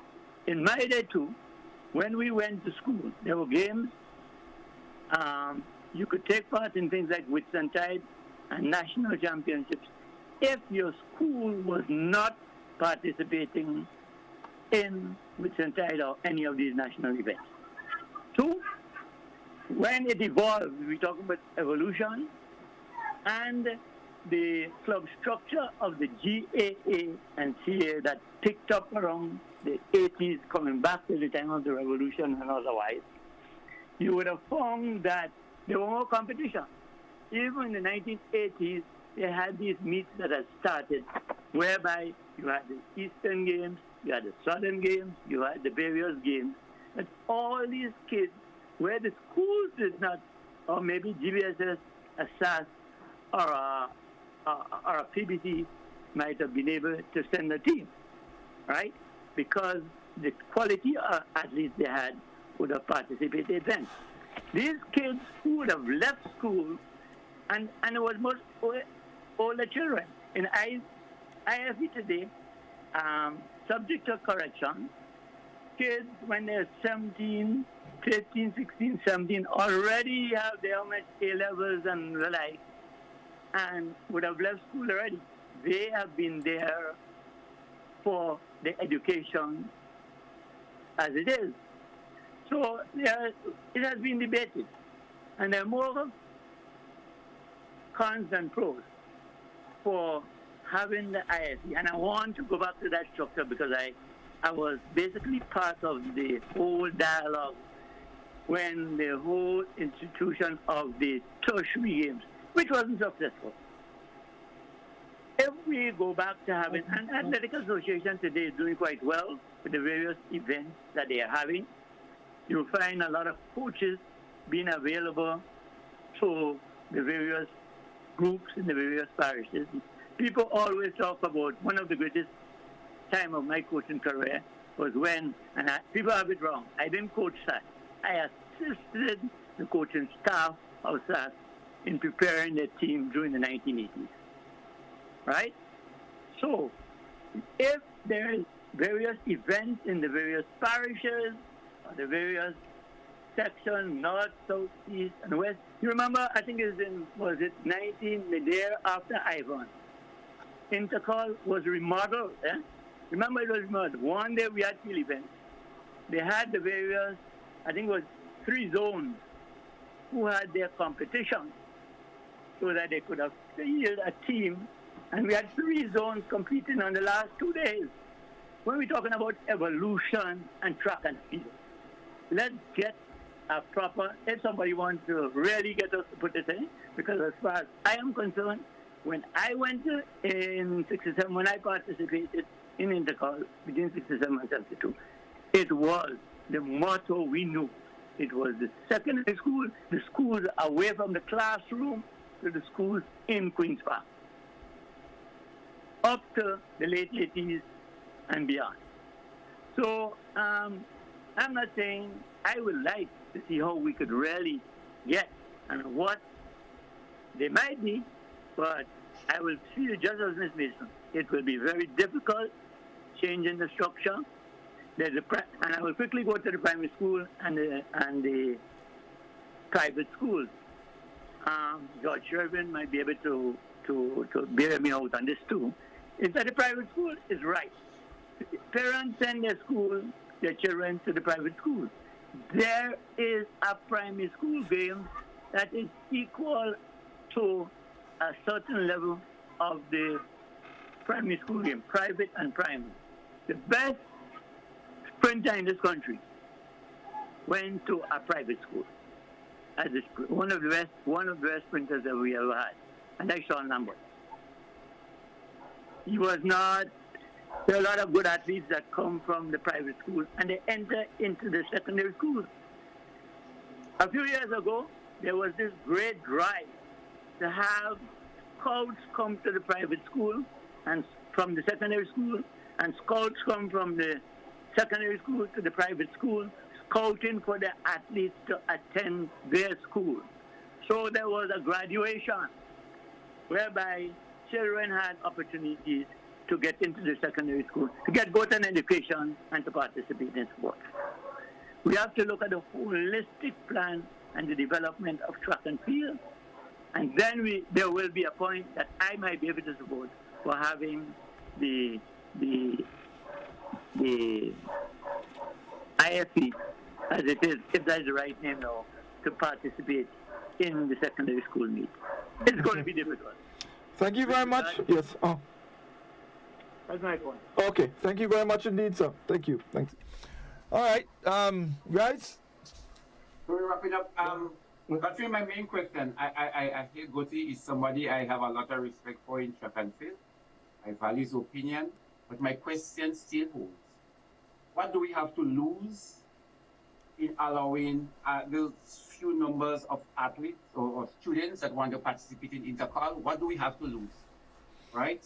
And I don't think much. I think it's a win-win. Nothing. We just have some things to gain. Yeah, I don't see we have anything to lose in allowing them to. I don't see what we have to lose. So Mike, Davis? And I join you, and I actually join you on that point.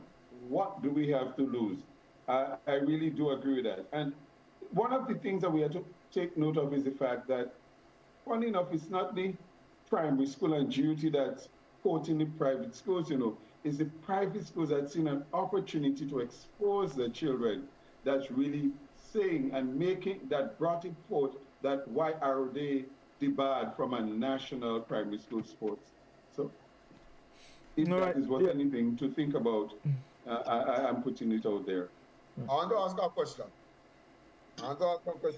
Of Livingston. Goddfrey, that bad like yours tonight, No, me a man, athletics and sports and thing is my thing. We know. That man them just run and thing, but they don't know this thing that has been. When it comes to this thing, I attest. Let me ask a question to Livingston. The one false start rule, right? They have it in intercall. Yeah? Mm-hmm. So let's say a sub-junior or whoever false start in the 100, they throw him out. What do we have to lose really if you just allow the boy to run? That one, what you think, Scholar? One of the things about track and field is you had to answer, It's rhetoric. I understand because I understand because this is something. Interfere with you. We don't really have nothing to lose, but that's the rule. You don't have nothing to lose, so you can't always look at things in terms of what you have to lose. Because really and truly, in a lot of instances where we think things, we don't have nothing to lose. So to press that parameter on this, that what we have to lose, I mean, come on, man. It's not the only parameter. In other words, a child, okay. Adam say uniform is khaki and white. A child comes with a green shirt. What Adams had to lose? What did the wall have to lose if the child comes with a green shirt? Scholar, let me tell you what this wall has to lose. Let me tell you. Guys, we have to wrap it. We have to wrap up. But Scholar, you have to lose if you allow chaos. You would lose if you allow chaos to reign. And the one start and the uniform are examples that if you don't enforce some level of standard, you have a lot to lose in the long term. But Doc, go ahead, Scholar, go ahead. Livingston, you don't answer that right with him, You really don't answer that right with him. You bothering Scholar with what you getting on with him tonight? Watch me. If a child show up with a green shirt in school, it really doesn't change the price of coffee. There could be a reason why. The point is that the child is clothed. The child is covered. But when an athlete who's within the age to be able to run is not allowed to run, it changes a lot of things. A lot of things for the future of the child, right? The future of the country, the future of track and field. Don't even try that with your little green shirt talk. You should have said a yellow shirt. Anyway, guys. Let me wrap up. Yeah. Before we wrap. Yeah, Davis. Yes, you can. Just a couple things. Yeah. I agree with the point Livingston brought up about this opening ceremony. The fact that there is not really a need for all of this long, as you say, long thing, and you have children that are toasting in the sun, preparing to run. So at the primary school games, to be honest, I disagree. I don't really think that there should be this long opening ceremony.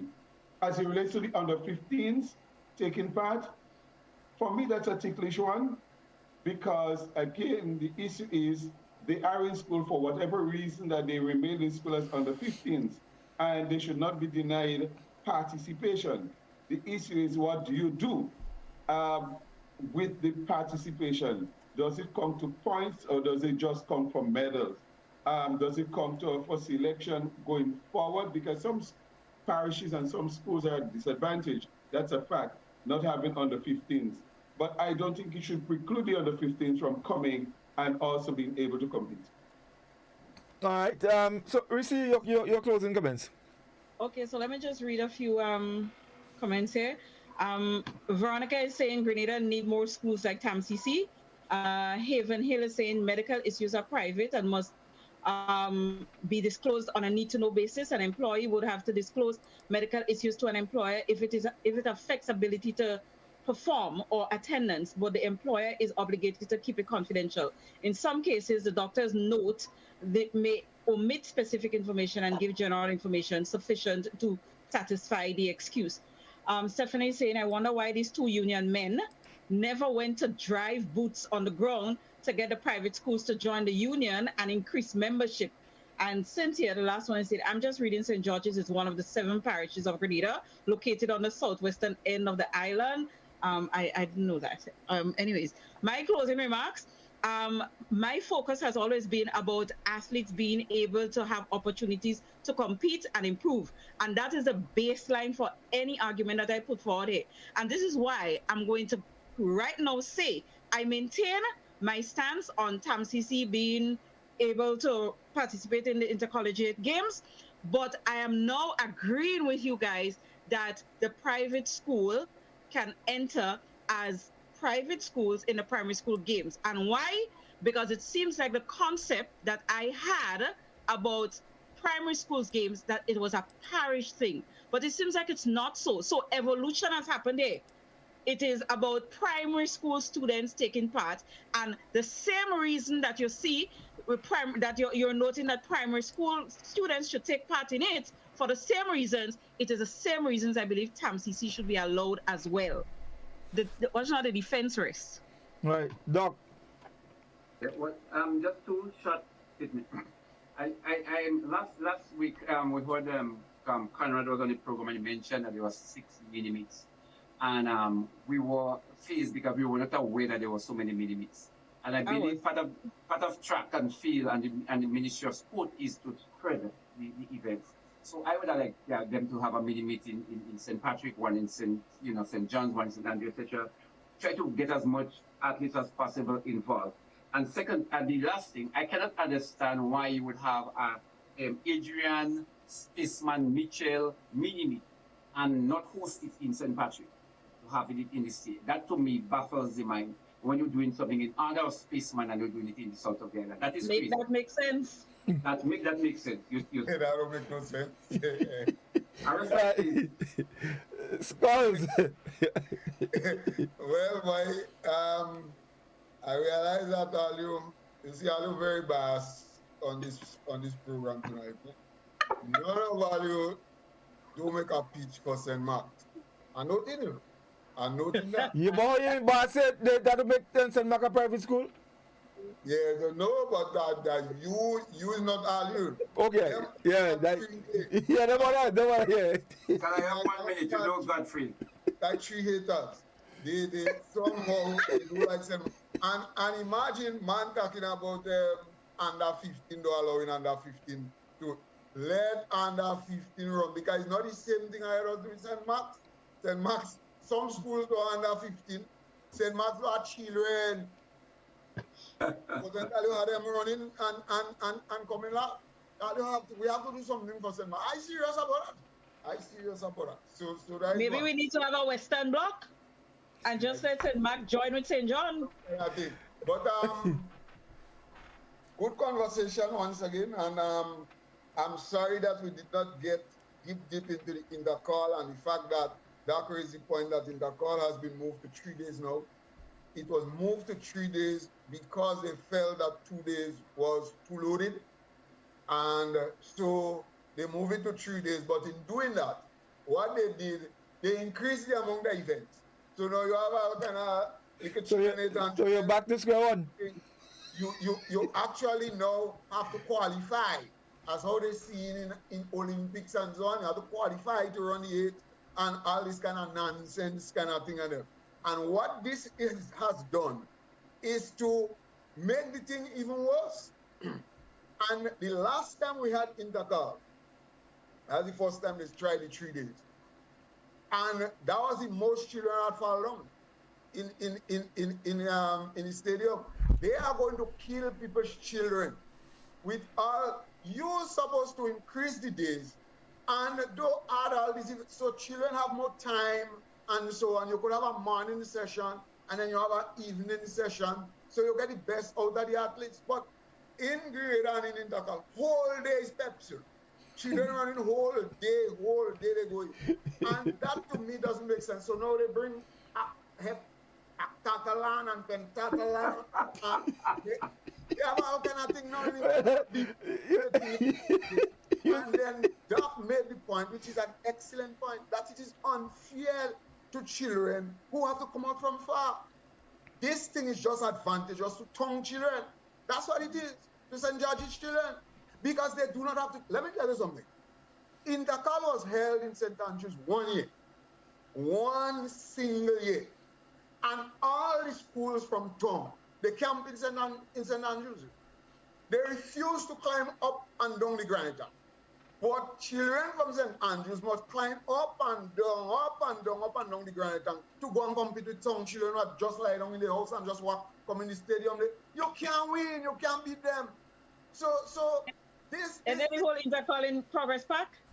Don't hold intercall in Progress Park. Hold intercall for 3 days, but don't increase this number of events so that children get a chance, to enjoy themselves and not beat up themselves and be tired.